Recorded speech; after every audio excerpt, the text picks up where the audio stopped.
কাকু টোটোটা তেল ভরা কাকু এটা কি বটে?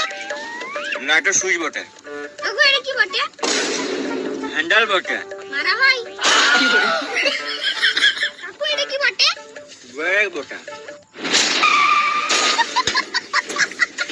গাড়ি চালাচ্ছ না বাবার ভাড়া চালাচ্ছো? এটা কার বাচ্চা? এটা আমার বাচ্চা। তোমার বাচ্চা না, এটা শুয়োরের বাচ্চা।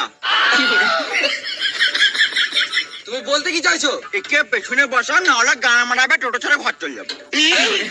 কেন, কি হয়েছে? এই মা তখন তো গা ধরে দিল, বলছে এটা কি ওটা কি, ব্রেকটা এই মারলো। দাঁড়া। আরে টোটো তো বসছি, চিন্তা করলে কি করছিস? হ্যাঁ, চুপ করে বস, বস এখানে।